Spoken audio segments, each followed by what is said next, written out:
नमस्कार मित्रांनो, सुस्वागतम. पाठराखीण या मालिकेच्या आजच्या भागामध्ये अगदी मनपूर्वक मी तुमचं स्वागत करते. आजच्या भागामध्ये आता सगळेजण खूप खुश आहेत.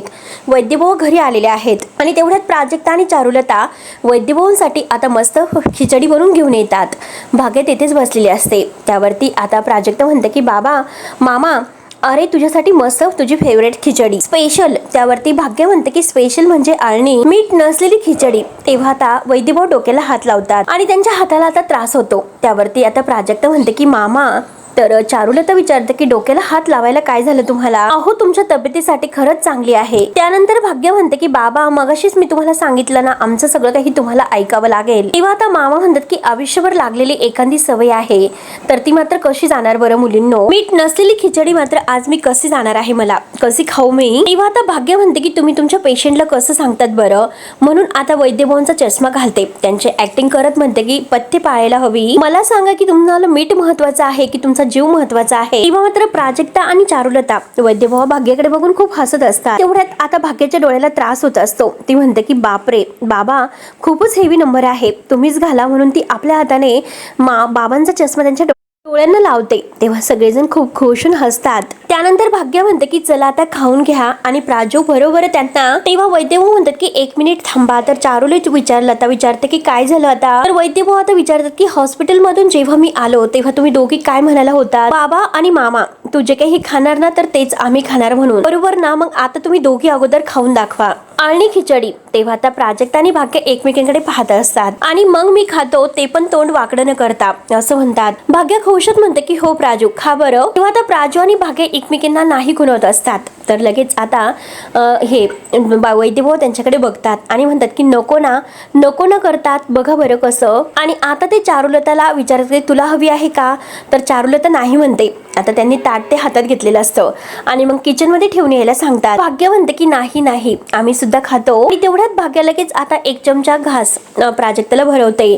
तर प्राजक्ता म्हणते की वा मामा, खिचडी तर सुपर बनलेली आहे. आणि भाग्य धर, तुला पण घे. म्हणून प्राजक्ता तिला आपल्या हाताने भरवते. आणि आता बाबा हे विचारतात की काय भाग्य, कशी झालेली आहे? तेव्हा आता भाग्य म्हणते की खूपच छान. तेव्हा वैद्यभाऊ म्हणतात की बापाने खिचडी खावा यासाठी मात्र तुम्ही छान ऍक्टिंग करतात, वा. तर आता प्राजक्ता म्हणते की मामा, आता तुझा टर्न आहे, त्यामुळे लवकरात लवकर खाऊन घे. त्यावरती आता वैद्यभाऊ म्हणतात की 1 मिनिट खातो मी. आणि हे बघा, मी आता घरी आलो, मात्र माझ्या एका प्रश्नाचं तुम्ही उत्तर द्या. तेव्हा आता वैद्यभाऊ विचारतात की ऑपरेशनचे पैसे आहेत तर ते कुठून आणून तुम्ही मॅनेज केले? नक्की हे इतके सारे पैसे कुठून आणलेत? तेव्हा आता भाग्या आणि प्राजक्ता एकमेकींकडे बघत असतात की नक्की आता म्हणजे बुवांना काय सांगायचं. त्यानंतर मात्र आता इकडे सूर्यवंशीच्या घरामध्ये आलोक मात्र आपल्या रूममध्ये पेंटिंगचं काम करत आहे. आणि आता श्रेयस ह्या प्रीतीचं मात्र आता आलोकचं लग्न हे ह्या सुलक्षणा मॅमने ठरवलेलं आहे. हे आलोकला समजवण्यासाठी मुद्दाम त्यांचा आता हे प्लॅन आहे, जेणेकरून आलोक लग्नाला तयार होणार नाही आणि सुलक्षणा मॅडमला मात्र तो खूप काही बोलेल, अपमान करेल. यासाठी आता हे सर्व कळण्यासाठी ते मुद्दाम आता आलोकच्या रूमच्या बाहेर दोघं एकमेकांशी बोलायला येतात. आलोक काय करतो हे डोकावून बघतोय आणि लगेच श्रेयस प्रीतीजवळ येतो. श्रेयस मुद्दाम म्हणतो की हे बघ प्रीती, मी आता आलो, निघतो, उशीर होतोय. त्यावरती आता प्रीती म्हणते की अरे श्रेयस, तू असं काय करतो? अरे आता तरी मला वेळ दे ना. त्यावरती श्रेयस म्हणतो की अगं प्रीती, तुला वेळ कशासाठी हवा आहे बरं, असं विचारतो. त्यावरती आता तोऱ्यातच आता प्रीती म्हणते की मला नवीन साड्या हव्या आहेत. तेव्हा आता श्रेयस बोलतो की काय नवीन साड्या? आणि ऑलरेडी तुझ्याकडे खूप साड्या आहेत, कळलं का तुला? आता तुला नवीन साड्या कशाला हव्या आहेत बरं, असं विचारतो. तर प्रीती म्हणते की कशाला म्हणजे कशाला हव्या आहेत म्हणजे अरे लग्न घर आहे, अरे मग मला नवीन साड्या नकोय का? त्यावरती श्रेयस म्हणतो की काय बोलतेस तू, लग्न घर आणि आपल्या घरी लग्न, आणि कुणाचं लग्न आहे? त्यावरती मात्र आता लगेच ही प्रीती म्हणते की अरे तू असं काय करतोस? अरे हे सर्व तू विसरलास का? मोठी आई मात्र आलोक भाऊजींचं लग्न ठरवतात आणि आता आलोक भाऊजींचं लग्न आहे, मग माझ्याकडे छान छान अशा साड्या नको का? अरे या घरची मोठी सून आहे, त्यामुळे माझ्याकडे छान साड्या वगैरे नको का? आलोक भाऊजींच्या बायकोचं स्वागत करणं हे माझं कर्तव्य आहे आणि मी या घरची मोठी सून असल्यामुळे मला ते करायला नको का? तेव्हा आता आलोक भाऊजींचं लग्न असं ऐकल्यानंतर आलोकला तर खूपच राग येतो. त्याला धक्काच बसलेला असतो. तो मात्र लगेच आता रिॲक्ट होत असतो. जो काही तो पेंटिंगचं काम करत असतो तर त्याचा जो काही आता ब्रश आहे तर तो दुसरीकडेच लागतो. तर श्रेयस आता मुद्दा म्हणतो की हो बरोबर आहे. त्यानंतर आता इकडे भाग्य आणि प्राजक्ता दोघीही मामांना म्हणतात की मामा तू टेन्शन नाही घ्यायचं. तर आता मामा म्हणतो की अगं पण मुलींनो, अगं मी कसलं टेन्शन घेतो. त्यावरती प्राजक्ता म्हणते की मामा, डॉक्टरांनी वॉर्निंग दिलेली आहे की तू कसलाही ताण घ्यायचा नाही म्हणून, आणि चल खाऊन घे. वैद्यभाऊ म्हणतात की ते म्हणतात ना, म्हातारपण दुसरं हे बालपण असतं आणि तुम्ही दोघे मात्र माझं कुकुलं बाळ करून ठेवणार आहे. तर तेव्हा मात्र आता तिघींनाही फार हसायला येतं वैद्यभाऊ जे काही बोलत आहे ते. आणि चारुलता सुद्धा आता खूप खुश असते. त्यानंतर भाग्य म्हणते की आई तुम्हाला आता खिचडी भरवेल, मी आणि प्राजू निघतो, मला इंटरव्ह्यू साठी जायचं आहे. आणि बाय करून मात्र ती आता पाया पडते, आशीर्वाद असून दे असं म्हणत. तेव्हा आता बाबा म्हणतात की नौटंकी झाली का करून. तर भाग्य खूप खुश होऊन हसते आणि प्राजू सुद्धा यशस्वी भावाचा आशीर्वाद देतात. आणि आता भाग्य खुश होत म्हणते की आलेच. आणि चारुलताच्या धावत धावत येते आणि पाया पडते, आई मी पाया पडते म्हणून. तेव्हा आता प्राजक्ता सुद्धा म्हणते की मामा येतो आम्ही, काळजी घे. आणि दोघे आता एकमेकींच्या हातामध्ये हात देऊन निघून जातात. चारुलता आणि वैद्यभाऊ यांना सुद्धा खूप छान वाटतं. तर आता वैद्यभाऊ चारूला म्हणतात की चारू, लोक म्हणतात की घरातील मुली म्हणजे परक्याचं धन असतं, पण उलट तसं नाही. आई वडिलांच्या पडत्या काळामध्ये आणि म्हातारपणात सगळ्यात हात देणारं अगोदर मात्र आता मुलगी असते. आणि बघ ना केव्हा मोठ्या झाल्यात मुली, कळायला सुद्धा नाहीत, आता मोठ्या झाल्यात त्या. चारुलता खुश होत आता मान डोलावते की हो म्हणून. त्यानंतर मात्र आता प्राजक्ता आणि भाग्या बाई करून येत असतात. भाग्य म्हणते की अगं बघ ना प्राजू, मला खरंच इंटरव्ह्यूचं फार टेन्शन आलेलं आहे. तेव्हा मात्र आता प्राजक्ता म्हणते की आता तुला कळलं असेल इंटरव्ह्यू म्हटल्यानंतर कसं टेन्शन येतं ते. जेव्हा मी सूर्यवंशीकडे इंटरव्ह्यूला जात होते तेव्हा कशी माझी खेचत होती बरं. त्यावरती आता भाग्य म्हणते की सॉरी प्राजू, आणि चल आता माझं इंटर जे काही इंटरव्ह्यू प्रोडक्शन आहे ते ऐक बरं. त्यावरती प्राजक्ता म्हणते की हो बोला मॅडम. तेव्हा आता भाग्य बोलायला सुरुवात करते, म्हणते की मी भाग्यश्री चंद्रशेखर वैद्य, आणि आता मला 10वी मध्ये 83% मिळालेले आहे आणि 12वी मध्ये 62, आणि माझं ग्रॅज्युएशन सुद्धा झालेलं आहे. आणि मी माझ्या बाबांच्या क्लिनिक मध्ये सुद्धा काम करते. आणि सांग ना प्राजू, अगं अजून काय बोलू बरं, असं प्राजक्ताला विचारते. मला खरंच काही कळत नाही. तर भाग्य आता असं म्हटल्यानंतर प्राजू म्हणते अगं एवढंच जरी बोलली ना तरी छान वाटेल. तेवढ्यात मात्र आता त्या दोघी बाईक करून जात असताना एक मुलगा मागून येतो आणि त्यांना थोडंसं टच करून तो गाडी थांबवतो आणि त्याच्या मागे आरवची गाडी असते. तर भाग्य लगेच आता गाडीच्या खाली उतरते, बाईकच्या खाली, आणि त्या मुलाला बोलायला येते की काय रे, दिसत नाही का तुला, अरे हे घर नाही तुझं रस्ता आहे, तुला कळलं ना, अरे 4 व्हीलर आहे म्हणून तू कशी गाडी चालवणार आहेस का, अगदी तू आमची गाडी ठोकलेली आहे. तेव्हा मात्र आता तो मुलगा म्हणतो की मॅम मी सगळं मुद्दाम नाही केलेलं. तर आरव म्हणतो की असं कोणी ब्रेक दाबतं का, आणि इडियट म्हणून तो सुद्धा आता गाडीच्या खाली उतरतो आणि आता भाग्या आणि त्या मुलाच्या जवळ येतो आणि तो भाग्याला बघून हाय म्हणतो. त्यावरती आता भाग्य काही त्याच्याकडे लक्ष देत नाही आणि म्हणते की हाय बाई राहून दे तुझं, आणि त्या मुलाला म्हणते की तू आमची गाडी ठोकलेली आहेस. त्यावरती आरव म्हणतो की हॉट. तेव्हा मात्र आता लगेच आरव विचारतो की तुम्हाला कुठे लागलेलं आहे का. त्यावरती आता भाग्य त्याला म्हणते की अरे तू थांब जरा. तर लगेच आता भाग्य ही प्राजूला म्हणते की आपल्या गाडीला कुठे खरचटलेलं आहे का बघ बरं. तेव्हा मात्र आता भाग्य ही त्याचा हात पकडते आणि म्हणते की 1 सेकंद मी तुला दाखवते कुठं आहे स्क्रच पडलेला.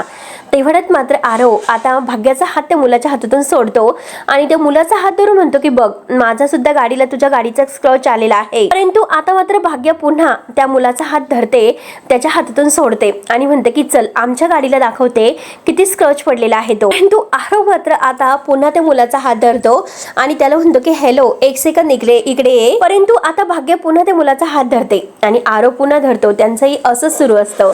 प्राजक्ता पाहत असते तेव्हा भाग्य मात्र आता आरववर खूपच चिडते. 1 सेकंद तू थांबशील का, अगदी गप्प बस तोंडावर बोट ठेवून म्हणते. तर आरव लगेच आपल्या तोंडावर बोट ठेवतो आणि प्राजक्ता पाहतच असते. प्राजक्ताला हसू येतं.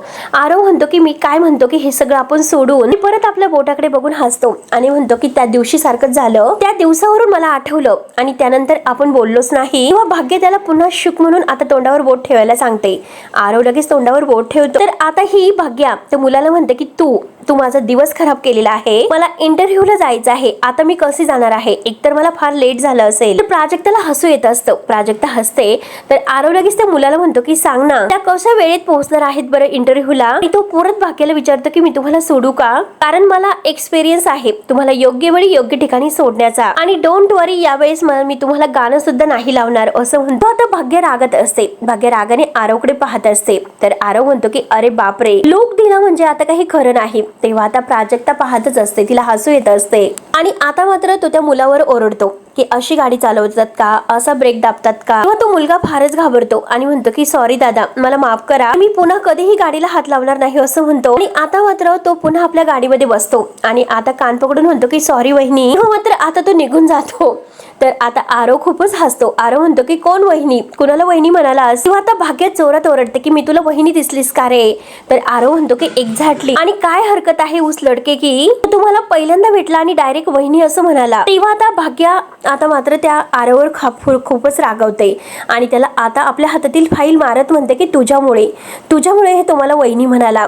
प्राजक्ता मात्र आता मोठमोठ्याने हसत असते. या दोघांचं आता किती जमतं ते. तुझ्यामुळे तो वहिनी बोलला आणि तू इथे कशाला आलास म्हणून मात्र आता भाग्य ही त्याच्यावरच राग काढत असते. मी त्याच्याबरोबर चांगली बोलत होते, मी त्याला बरोबर नीट केलं असतं. तुझ्या मदतीसाठी मी तुला विचारलं होतंस का. आरव खूप घाबरत बास करत असते. यापेक्षा आता मी मागे जाऊ शकत नाही प्लीज. आता तो गाडीवरून बसतो आणि प्लीज तुम्ही थांबवा, तुम्ही माझ्या अंगावर नाही येऊ शकत, इतर मदत करायला आलो नव्हतो असं म्हणतो. भाग्य विचारते की मग कशासाठी आला होता. तेव्हा आरव म्हणतो की जी मुलगी स्वतःची लढाई स्वतः लढू शकते तर तिला माझ्या मदतीची काय गरज असते. तेव्हा मात्र आता प्राजक्ता आणि भाग्य या दोघींना मात्र मागचा क्षण आठवतो की ज्यावेळेस आरव आता जे काही म्हटलेला असतो भाग्याबद्दल, ते तुमच्यामुळे आयुष्यामध्ये संकटाशी कसं लढायचं हे पण शिकायला मिळालं. भाग्य मात्र याचा विचार करत असते आणि तेवढ्यात आरव पुढे भाग्याला म्हणत असतो आणि जेव्हा तुमच्या गाडीला स्क्रच आलेला आहे म्हणजे तेव्हा मी ब्रेक दाबलं होतं, मी मागे होतो आणि मला पुढे नाही जाता आलं आणि माझ्या गाडीला स्क्रच आलाच असता, परंतु आता तो तुमच्या गाडीला आला आणि खरंच खूप वाईट झालं. तर भाग्य आता त्याच्याकडे पाहतच असते. तर आता मात्र प्राजक्ता हे दोघांना एकत्र बघून खूप खुश होते. ती मात्र त्या दोघांकडेच बघत असते. त्यानंतर मात्र चारुलता आता बाबांना घेऊन बाहेर येते आणि त्यांना आता फिरवत असते आणि काही त्रास होत नाही कसं विचारत असते. कौस्तुभ मात्र मस्त झोपलेला असतो आणि तेवढ्यात आजी आता तेथेच बसलेली आहे. ती कौस्तुभला पाहते आणि म्हणते की कौस्तुभ, अरे तू काही लोळत बसलेला आहे, तुला काही काम धंदा वगैरे आहे की नाही. त्यावरती आता कौस्तुभ म्हणतो की आजी मला 5 मिनिटं दे ना ग. तेव्हा मात्र आता बाबा हे कौस्तुभला म्हणतात की अरे मला तुझ्याशी बोलायचं आहे या विषयावर. तेव्हा आता कौस्तुभ घाबरतच आता उठून बसतो. तर वैद्यभाऊ विचारतात की बाळा, अरे कौस्तुभ तुझ्या नोकरीचं काय झालं. आणि तेवढ्यात मात्र आता तृप्ती धावतच येते कौस्तुभ करत, अरे तू का फोन बंद ठेवलास, मी तुला म्हटले होते ना की फोन बंद ठेवू नको. आणि बघ तो येथे आलेला आहे, म्हणजे नराभाई आता येथे पैसे मागण्यासाठी आलेला असतो आणि आता तो आला म्हटल्यानंतर आता वैद्यभाऊंना फार टेन्शन येतं, फारच घाबरतात. आता कुणाला काहीच कळत नसतं की नक्की काय झालेलं आहे. आणि तेवढ्यात नराभाई आणि नराभाईचे गुंड दारातच येतात. आता कौस्तुभ तर इतका घाबरून गेलेला असतो, काय करावं काहीच कळत नसतं. आता नराभाई मात्र आपल्या शर्टच्या बाह्या मागे करतच येतो आणि म्हणतो की अरे कौस्तुभ भाई अरे कौस्तुभ भाई. आणि तेवढ्यात आता आजी, चारुलता, तृप्ती, कौस्तुभ आणि बाबा हे सगळेजण टेन्शनमध्ये येतात. नक्की आता हे सगळं काय झालेलं असेल आणि हा माणूस का दारात आलेला असेल म्हणून सगळ्यांना टेन्शन आलेलं असतं. कौस्तुभ तर पूर्णपणे घाबरून गेलेला आहे, त्याला काय करावं तेच काही कळत नाही. तेव्हा आता नराभाई त्या कौस्तुभला दारातच उभा राहून म्हणतो की अरे तू जेलमधून तर सुटलास, परंतु आता नराभाईच्या ताब्यातून कसं सुटशील. तेव्हा आता कौस्तुभ इतका घाबरतो कारण त्याच्यासोबत मात्र आता त्याचे गुंड वगैरे असतात. कौस्तुभ मात्र आता लगेच पळायला सुरुवात करतो, परंतु त्याचा गुंड मात्र आता त्याला धरत असतो आणि ते गुंड मात्र आता धरून मात्र लगेच आता इकडे तिकडे कौस्तुभ धावत असतो आणि दरवाजा आता बंद करून घेतला जातो. सगळीकडे ओरड सुरू होते, कौस्तुभ. आता मात्र जे गुंड आहे तर ते कौस्तुभला मात्र धरतात, त्याला मारतात आणि त्याला नराभाईच्या पायाशी ढकलून देतात. नराभाई मात्र आता त्याची गचंडी धरतो आणि त्याला उठून उभा करतो. तेव्हा मात्र आता सगळेजण इतके घाबरतात. बाबांना आणखीन टेन्शन येतं. चारुलता रडत असते, आजी, तृप्ती सगळ्याजणी आता रडत आहेत. आता कौस्तुभ आता ह्या नराभाईच्या पायाशी असतो आणि त्याने धरून उभा केलेला असतं आणि सनकनी मात्र आता कौस्तुभच्या एक कानामागे दिलेली असते. तेव्हा मात्र हा नराभाई त्याला मात्र चांगल्याच कानामागे देत असतो, त्याची गचंडी वगैरे धरून.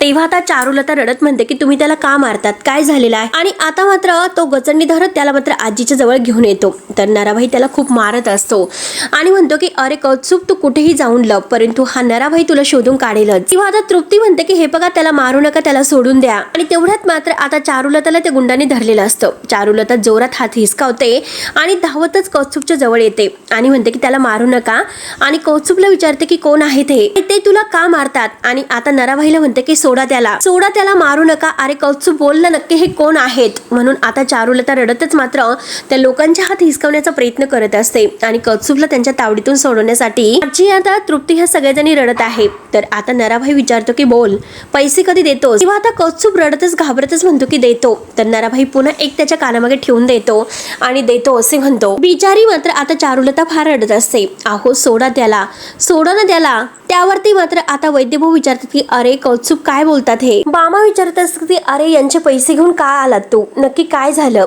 आणि तेवढ्यात मात्र आता लगेच हा नराभाई आणि हे सगळेजण हसतात आणि म्हणतात की हा बहुतेक आई वडील आहे. तेव्हा आता चारुलता रडतच म्हणते की अहो सोडा त्याला, मी त्याची आई आहे, सोडा. आजी सुद्धा रडतच म्हणते की अहो नका मारू त्याला, नका ना मारू त्याला. नराभाई आता त्याला लाथेने मारत असतो. आणि तुला काय वाटलं? अरे हा नराभाईचे पैसे तू बुडवणार आहे का?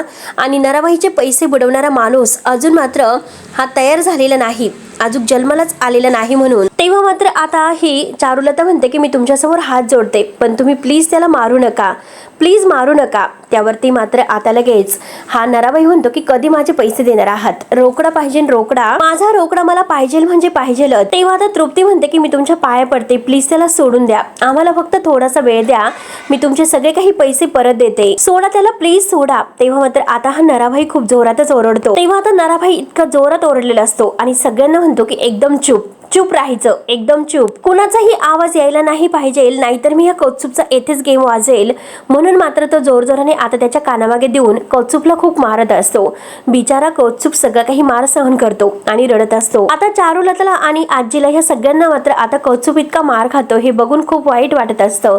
त्यांना आता हे सहन होत नाही, ते खूप रडत असतात. त्यानंतर मात्र आता हा जो आहे नराभाई तो मात्र कौस्तुभला धमकावतो, त्याला मारतो आणि बोल, पैसे देतोत की नाही? माझे पैसे हवे आहेत मला. तेव्हा आता रडतच कौस्तुभ म्हणतो की आता माझ्याकडे इतके पैसे नाहीत, मी तुमचे सगळे पैसे देतो, पण मला काहीतरी वेळ द्या. इतके तुमचे पैसे मी कुठून आणू? पण त्यासाठी मला वेळ तर हवा आहे, काहीतरी पैशाची अरेंजमेंट करतो, प्लीज मला वेळ द्या. तेव्हा आता नराभाई म्हणतो की नाही, मला आत्ताच्या आत्ता पैसे हवे आहेत, मला रोकडा, माझा रोकडा हवा आहे, काही झालं तरी आत्ताच्या आत्ता ते पैसे मला हवे आहेत. आणि आता नराभाई चांगलाच धमकावतो की जर आज माझे पैसे मला मिळाले नाहीत तर मात्र लवकरात लवकर दुपारपर्यंत हे घर रिकामं करायचं, दुपारपर्यंत मला पैसे हवे आहेत, नाहीतर ह्या घर मी माझ्या ताब्यात घेईल. तेव्हा हे ऐकल्यानंतर मात्र आता वैद्यभाऊ खूपच घाबरतात. सगळ्यांना मात्र आता एक प्रकारचं टेन्शन आलेलं असतं, कारण मात्र आता वैद्यभाऊंनी मात्र म्हणजे हे घर इतक्या कष्टावर उभं केलेलं असतं आणि आज मात्र नराभाई ते घर रिकामं करायला सांगतो. त्यानंतर मात्र आता हा नराभाई पुन्हा कौस्तुभची गचंडी धरतो आणि त्याला ढकलून देतो आणि त्याला खुर्चीने मारायला लागतो, खुर्ची उचलून. तेव्हा आता सगळेजणी आणखीन घाबरतात,